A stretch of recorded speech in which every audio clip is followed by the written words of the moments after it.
We put Bama at number 11 in our AP poll. I think they've got a playoff caliber defense. I think they've got an offense that is relatively unknown. As I said back in part one, I think Bama is actually quite easy to project this year. Okay. The ceiling depends on their young quarterback, probably Keelon Russell, and whether or not they rebuilt the line enough to actually run the football. Yep.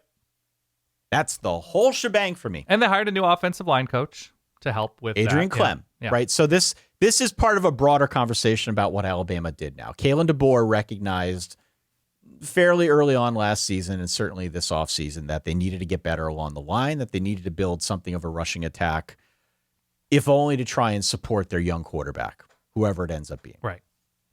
Whether it's a young guy, truly a young guy in Keelon Russell, or not as young a guy, but an inexperienced guy in Austin Mack. Either way, you need a run game to support that quarterback. And so that's what they tried to do. They went out, they tried to rebuild the line via the portal. They hired a new offensive line coach. They're hoping that they can get something of a ground game going this year. Because if they don't, again, I don't think it portends well for the success of this team. I happen to like what they did. I happen to be very optimistic that even though we could look at the offensive line as something of a weakness in context, given what we saw a year ago, I happen to think with some sort of like renewed focus on the position and changing the mindset, hopefully they can get things that like jump started on that side. Sure. So I feel personally pretty good about what I saw on that side of the ball. I also happen to think that Keelon Russell is going to be the next superstar in college football. Okay. I watched Not unreasonable. Yeah. I watched a ton of Keelon Russell clips before he ever stepped foot on a college field, college practice field. I watched a ton of Keelon Russell as a recruit. Keelon Russell as a recruit, the comp was Jaden Daniels. Kind of a leaner build, but crazy athletic, has the arm talent to attack you everywhere on the field, and isn't necessarily a scramble first type of guy, but much like Jaden Daniels, if he does get on the run, he can kill you. That's the type of player I think this is, and I fully expect he will be QB1 when they make the official announcement. They haven't done that yet.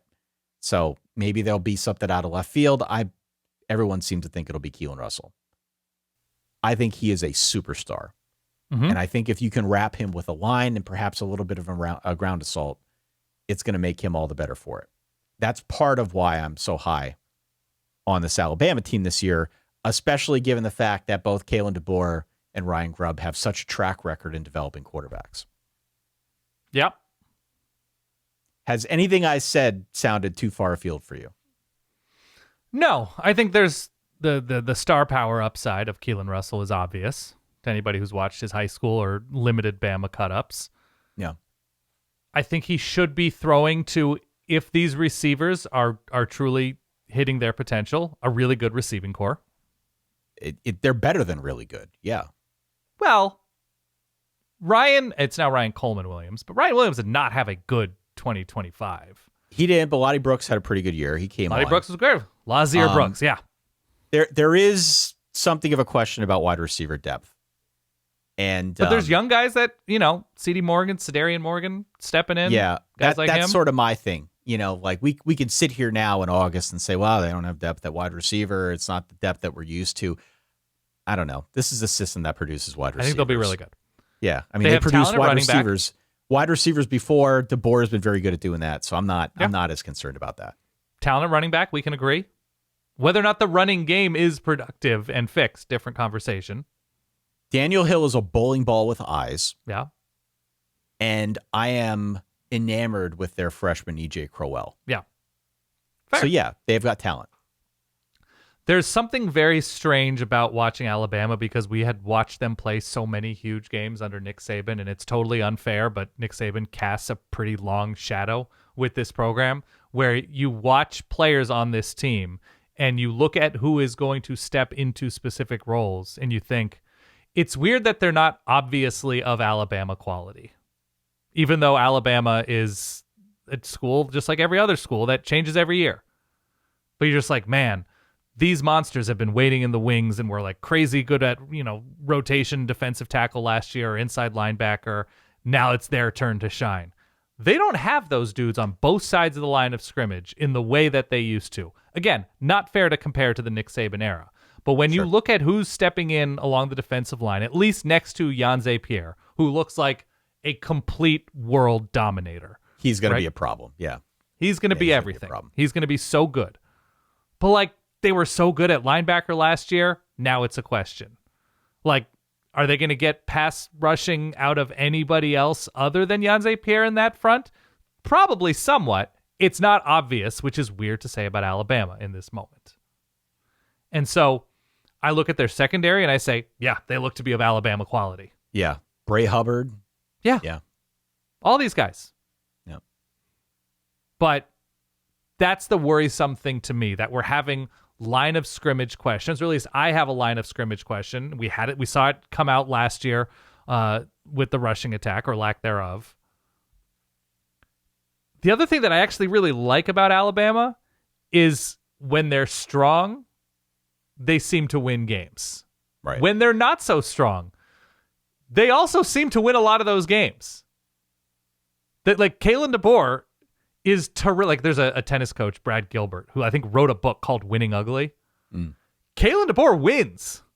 It's not always pretty. It's not always dominant. You look at last year's, LSU and Mizzou and Iron Bowl, and you're like, those are not pretty games. They won them. Winning is better than losing. Winning is a skill. Kalen DeBoer has that skill. So I like Alabama a good deal this year, but damn, do I want to see the large bodies produce. Yeah. And it's still very strange to me saying, like, I have beef questions. Yeah, I don't know. I'm very optimistic about this Alabama team, and I kind of wanted to put them higher. They did finish looking like trash in the SEC championship game and like the playoff game against Indiana. They were not prepared to score points in either of those games. In fairness, everybody looked like trash against Indiana. 3 points on a neutral site? I get it. And Alabama, though they initially looked like trash in that playoff game against Oklahoma, came on like the full head of steam and ended up winning. So that's a credit to them to get into that game, to win that game despite being down so much early. A team to whom they did lose ugly a few weeks prior. This is true. Oklahoma. This is true.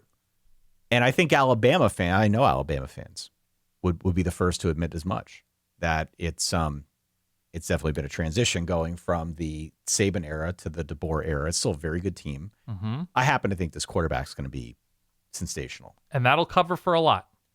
It covers for a lot.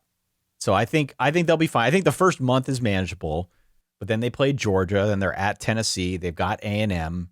They've got a road game later in the year in November at LSU. Yep. So it'll get tough later, but I think like 9-3, 10-2 for these guys. I think this is going to be a very, very good team led by defense until they can kind of settle in on offense, provided the line pops and is something better than it was a year ago, maybe opening things up on the ground. I think this is a very, very good team with potentially a star at quarterback. Yeah, I have them as 10-2. We agree. Thanks for watching, and thank you for at least considering subscribing to the channel. It means a ton.